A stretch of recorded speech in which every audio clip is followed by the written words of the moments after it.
नमस्ते दोस्तों, मैं doctor Prathamesh Jain, shoulder specialist, advance knee and shoulder hospital Ahmedabad. आज मैं आप लोगों को बताने जा रहा हूँ शोल्डर की ऐसी प्रॉब्लम के बारे में जो काफ़ी हद तक डायग्नोज नहीं हो पाती है। इस प्रॉब्लम को कहते हैं इंटरनल इम्पिंजमेंट। इम्पिंजमेंट दो तरह का होता है, एक इंटरनल और एक्सटर्नल। एक्सटर्नल इम्पिंजमेंट ज़्यादा कॉमन होता है, जिसमें ऊपर की जो हड्डी बढ़ जाती है वो आपके जो रोटेटर कफ के स्नायु होते हैं, जो टेंडन्स होते हैं, उसको दबाता है और जिसके कारण से तकलीफ होती है। और दूसरी जो चीज़ है वो है इंटरनल इम्पिंजमेंट।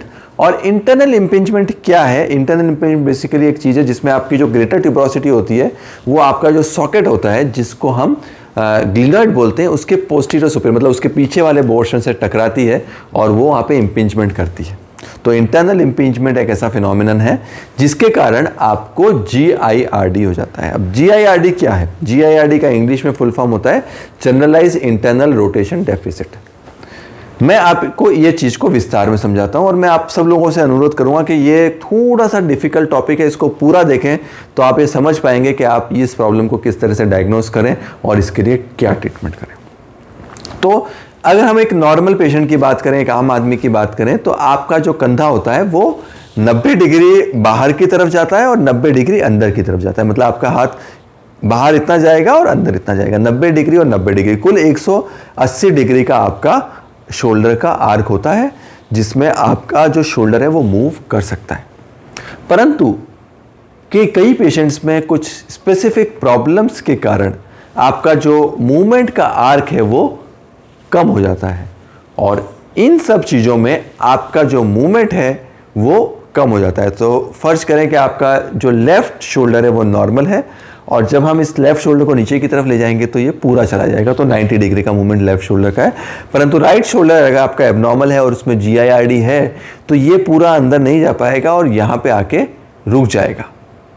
और GIRD हम तब बोलते हैं जब आपके जिस हाथ में प्रॉब्लम है, जिस हाथ में तकलीफ है, उसका जो अंदर आने का जो टेंडेंसी है वो आम जो नॉर्मल आपका कंधा है उसकी तुलना में 20 डिग्री कम है।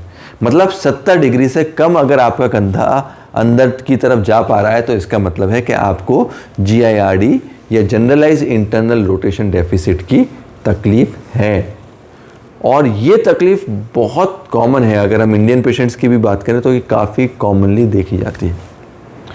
ये तकलीफ आमतौर पे थ्रोइंग एथलीट्स में देखी जाती है। तो जो बच्चे हैं जो थ्रोइंग स्पोर्ट्स खेल रहे हैं, जैसे जिसमें कुछ फेंकने का आता है, जैसे जेवलिन थ्रोवर्स हो गए, बैडमिंटन प्लेयर्स हो गए, टेनिस में प्लेयर्स हो गए, क्रिकेट में फास्ट बॉलिंग जो कर रहे हैं, बेसबॉल प्लेयर हो गए, उन पेशेंट्स में ये तकलीफ ज़्यादा देखी जाती है क्योंकि वो फास्ट थ्रो और तेज़ थ्रो करने के लिए हाथ को पीछे ज़्यादा ले जाते हैं और जब वो पीछे ज़्यादा ले जाना चाहते हैं हाथ को तो आगे जाना कंधे का कम हो जाता है।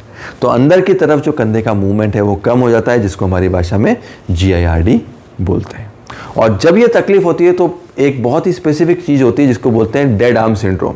तो कई बार आपने फास्ट बॉलर्स में देखा होगा कि बहुत अच्छे से बॉलिंग कर पा रहे थे, बहुत अच्छा उनका पेस आ रहा था, स्पीड आ रही थी। आप एक फास्ट बॉलर हैं, अच्छी सी स्पीड आ रही है, आप बहुत अच्छी बॉलिंग कर पा रहे हैं, परंतु सडनली आपकी जो स्पीड खत्म हो गई, आपका आर्म डेड हो गया और आप बॉलिंग नहीं कर पा रहे हैं। तो this is called as a dead arm syndrome and this is a very classical, और ये बहुत ही क्लासिकल फीचर है GIRD का। और आपका जो है जो अंदर की तरफ कंधे का मुड़ना है वो कम हो गया है, इसका मतलब। अब ये जो इंटरनल इम्पिंजमेंट का फिनोमिनन होता है, GIRD होता है, ये क्यों होता है ये जानना बहुत ज़रूरी है। तो ये जो तकलीफ़ होती है ये जो है आपके जो कंधे के पीछे की तरफ का जो कैप्सूल होता है और ख़ासतौर से नीचे की तरफ का कैप्सूल होता है, जिसको हमारी भाषा में पोस्टीरियर इन्फीरियर कैप्सूल बोलते हैं, उसमें टाइटनेस के कारण होता है। अगर मैं इंग्लिश में बात करूँ तो इसको PICC बोलते हैं। इसका मतलब होता है पोस्टीरियर इन्फीरियर कैप्सुलर कॉन्ट्रैक्चर। इसका अभिप्राय यह है कि आपके जो कंधे की पीछे की तरफ की जो कैप्सूल का स्ट्रक्चर है वो टाइट हो गया है और उस टाइट होने के कारण आपके कंधे का जो अंदर की तरफ जाने वाला मूवमेंट है वो कम हो गया है। तो पोस्टीरियर इन्फीरियर कैप्सुलर कॉन्ट्रैक्चर जो होता है वो कारण होता है जिसके कारण से ये फिनोमिनन इंटरनल इम्पिंजमेंट का होता है और जिसके कारण से आपका हाथ अंदर की तरफ जाना कम हो जाता है। एक बहुत इंपॉर्टेंट चीज़ मैं आपको बताऊंगा कि इसमें एक जो बेनेट्स लेजन नाम की चीज़ होती है, तो पोस्टीरियर ग्लिनॉइड पे कई बार ऑस्टियोफाइट बन जाते हैं जो कॉमन है, जिसको हमारी भाषा में बेनेट्स लेजन बोलते हैं, और वो भी आपका इंटरनल इम्पिंजमेंट कर सकता है। अब अगर आपको डाउट है कि आपको इंटरनल इम्पिंजमेंट है तो क्या करें, कैसे पता करें, कैसे डायग्नोस करें? तो कंधे में पेन होने का, कंधे में दर्द होने का एक इम्पॉर्टेंट रीज़न है। तो सिम्टम्स की बात करें तो पहला आपके कंधे में दर्द होगा, दूसरा जैसे मैंने आपको कहा थ्रोइंग में दर्द होगा, और तीसरा जैसे मैंने आपको कहा कि डेड आर्म हो जाएगा। तो आप थ्रोइंग करने जाएंगे पर आप थ्रो कर ही नहीं पाएंगे, this called is a dead arm syndrome. तो ये डेड आर्म सिंड्रोम हो सकता है। और स्पेसिफिकली अगर आप स्पोर्ट्स में जा रहे हैं, खेलने जा रहे हैं, तो आपको ज़्यादा वार्म अप करना पड़ेगा, ज़्यादा मेहनत करनी पड़ेगी, वही उतनी स्पीड और उतनी पावर आपके थ्रो में जनरेट करने के लिए। तो ये तो सारे सिम्टम्स हो गए आपको पता करने का। दूसरा, आपको क्या दिखेगा अगर आपका जो फिजिशियन है वो एग्जामिन करेगा तो क्या देखने को मिलेगा? तो आपका जैसे मैंने बताया कि सबसे पहले आपका इंटरनल रोटेशन देखा जाएगा, फिर एक्सटर्नल रोटेशन, मतलब आपका हाथ अंदर की तरफ कितना जा रहा है और बाहर की तरफ कितना जा रहा है। तो जैसा मैंने आपको बताया कि हाथ अंदर की तरफ जाना कम हो जाएगा।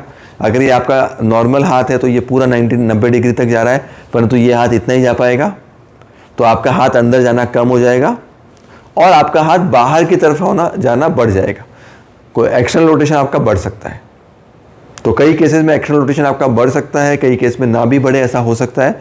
परंतु आपको हाथ को अंदर की तरफ ले जाके चेक करना है और बाहर की तरफ ले जाके चेक करना है। और उसके बाद आपको आपके हाथ की पावर जो होती है, डिफरेंट टेस्ट होती हैं, वो सारे डॉक्टर चेक करते हैं।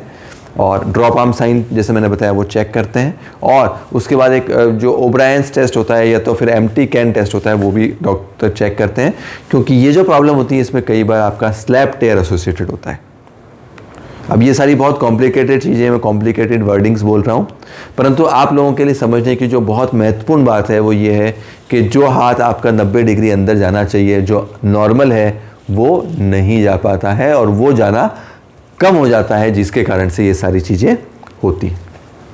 अगर हम एक डायग्नोस्टिक टेस्ट की बात करें और ये पूछें कि क्या टेस्ट कराना चाहिए, क्या जांच करानी चाहिए, तो जो बेस्ट टेस्ट होता है इन चीज़ों के लिए या इस चीज़ के डायग्नोसिस के लिए, इस बीमारी के डायग्नोसिस के लिए, वो है एमआरआई स्कैन। और एमआरआई स्कैन बहुत ही एक्यूरेटली आपको बता सकता है कि आपके कंधे में अगर कैप्सुलर टाइटनेस है, रोटेटर कफ में पार्शियल टेयर हुआ है, या तो पोस्टीरियर सुपीरियर लेब्रल टेयर हुआ है। और यही तीन चीज़ें इस बीमारी की द्योतक हैं। मतलब अगर आपको GIRD होगा, अगर आपको इंटरनल इम्पिंजमेंट होगा, तो तीन चीज़ें देखने को मिलेंगी। पीछे की तरफ का जो आपका स्नायु है, जिसको पोस्टीरियर कैप्सूल बोलते हैं या पोस्टीरियर इन्फीरियर कैप्सूल बोलते हैं, पीछे की जो कैप्सूल है वो टाइट हो जाएगी। आपके कंधे का जो स्नायु है, जिसको रोटेटर कफ बोलते हैं, वो अंदर की तरफ से फट जाएगा, जिसको पार्शियल आर्टिकुलर टेयर बोलते हैं। मतलब जो रोटेटर कफ है वो ऊपर की सतह से नॉर्मल रहेगा, पर अंदर की सतह से फटना शुरू हो जाएगा। ये दूसरी चीज़ है। और तीसरी चीज़ जो हमको देखने को मिलती है वो आपका जो लेब्रम होता है, जो झिल्ली होती है आपके सॉकेट के ऊपर, वो पोस्टीरियर सुपीरियर चीज़, मतलब पीछे की तरफ उखड़ना शुरू हो जाएगी, जिसको हमारी इस भाषा में लेब्रल टेयर बोलते हैं, पोस्टीरियर सुपीरियर टेयर बोलते हैं, या तो स्लैप टेयर बोलते हैं। तो ये तीन चीज़ें, रोटेटर कफ में पार्शियल टेयर, मतलब आपकी जो स्नायु है, रोटेटर कफ है, वो आधी फटेगी अंदर की तरफ से। आपका जो स्लैप टेयर हो जाएगा या लेब्रल टेयर आपको देखने को मिलेगा, और पीछे की जो कैप्सूल है वो टाइट हो जाएगी। तो ये सारी चीज़ें इस बीमारी में देखने को मिल सकती हैं। अब अगर आपको पता लग गया है कि आपको ये तकलीफ़ है, तो इलाज क्या करना है, आपको क्या इलाज करना है, कैसे इसको ट्रीटमेंट करेंगे, क्या सर्जरी करनी पड़ेगी। तो बहुत अच्छी चीज़ ये है कि ये एक ऐसी बीमारी है जिसमें 99% केसेस में बिना ऑपरेशन के सही फिजियोथेरेपी के द्वारा आपका ट्रीटमेंट सफलतापूर्वक किया जा सकता है। जहाँ तक ट्रीटमेंट की बात है, आपको अपने हाथ को अंदर की तरफ घुमाना है। इसको इंटरनल रोटेशन स्ट्रेचिंग बोलते हैं। ये दो तरह से कर सकते हैं। आप अपने हाथ को ऐसे रखें और दूसरे हाथ के सहयोग से हाथ को नीचे ले जाके इंटरनल रोटेशन, मतलब अंदर की तरफ घुमाने का प्रयास करें, जिसको इंटरनल रोटेशन स्ट्रेचिंग बोलते हैं। और ये आपके पीछे वाले कैप्सूल को खिंचाएगी और आपकी जो मूवमेंट है उसको भी नॉर्मलाइज करेगी। ये सेम एक्सरसाइज आप हाथ को ऐसे रख के भी कर सकते हैं। इसमें आपको हाथ को ऐसा रखना है, आगे की तरफ रखना है, और दूसरे हाथ से इसको अंदर की तरफ टर्न करना है। तो ये भी आप कर सकते हैं। अच्छा, ये एक्सरसाइज आप खड़े खड़े भी कर सकते हैं, दीवार के सारे खड़े होके भी कर सकते हैं, और लेटे लेटे भी कर सकते हैं। अगर आप इसको लेट के करते हैं तो इसको स्लीपर स्ट्रेचेस बोलते हैं। इसको क्रॉस बॉडी स्ट्रेच भी बोल सकते हैं या स्लीपर स्ट्रेच भी बोल सकते हैं। तो ये वाला जो चीज़ होती है इसको क्रॉस बॉडी स्ट्रेच बोलते हैं। सेम एक्सरसाइज आप लेट के भी कर सकते हो, उसको स्लीपर स्ट्रेच बोलते हैं। तो वो भी आप कर सकते हो। तीसरी एक बहुत अच्छी कसरत जो आप कर सकते हैं उसमें यह है कि आप अपने हाथ को पीछे की तरफ ले जाएं और हाथ को अंदर की तरफ जितना ऊपर ले जाने की कोशिश है वो करें। तो ये एक्सरसाइज करके भी आप अपने हाथ को अंदर ले जाना बढ़ा सकते हैं और मूवमेंट को ज़्यादा कर सकते हैं, जो एक बहुत ही सफल प्रोसीजर है। जैसा मैंने आपको बताया, अगर आप अपने एक्सरसाइजेस को, जो मैंने आपको एक्सरसाइज बताई हैं, वो रेगुलर करते रहेंगे तो ये चीज़ जल्दी से ठीक हो जाएगी। साथ ही साथ पेशेंट्स को हम थेराबैंड एक्सरसाइज स्ट्रेंथनिंग का भी साथ में सलाह देते हैं, क्योंकि ये आपको स्ट्रेचिंग प्रोग्राम में आता है और इसके बाद आपको अपने कंधे की स्नायुओं को मजबूत करने के लिए थेराबैंड स्ट्रेंथनिंग, मतलब एक इलास्टिक बेल्ट होता है, उसको खींचने की एक्सरसाइज हर डायरेक्शन में करनी चाहिए। तो वो आप आगे की तरफ खींचने की एक्सरसाइज, साइड में खींचने की एक्सरसाइज, बाहर की तरफ और अंदर की तरफ बेल्ट खींचने की एक्सरसाइज या थेराबैंड स्ट्रेंथनिंग एक्सरसाइज कर सकते हैं, जो एक सेकंड स्टेप होता है आपके रिहैबिलिटेशन या फिजियोथेरेपी के लिए। तो आपने देखा कि ये तकलीफ जो GIRD की है, ये सफलतापूर्वक फिजियोथेरेपी और एक्सरसाइज करके ठीक की जा सकती है। और आपको अगर इसके बारे में और कोई भी डाउट है तो आप हमको कमेंट बॉक्स पे लिख के भेज सकते हैं। इम्पॉर्टेंट चीज़ ये है, जैसा मैंने आपको बताया, कि सर्जरी की रिक्वायरमेंट मेजॉरिटी पेशेंट्स में नहीं पड़ती है और बहुत ही कुछ केसेस में, 100 में से किसी एक मरीज़ में हमें सर्जरी की रिक्वायरमेंट रहती है और उसमें हमें एक माइनर आर्थ्रोस्कोपिक प्रोसीजर करने की रिक्वायरमेंट हो सकती है। हमारी कोशिश ये रहती है कि जिन भी पेशेंट्स को ये तकलीफ़ हो, उनमें हम अधिकांश पेशेंट्स को फिजियोथेरेपी से और एक्सरसाइज से ठीक कर दें। अगर आपको भी इस तरह का कोई तकलीफ़ है, इस तरह के सिम्टम्स हैं, तो आप हमको कमेंट बॉक्स में लिख के पूछ सकते हैं। धन्यवाद।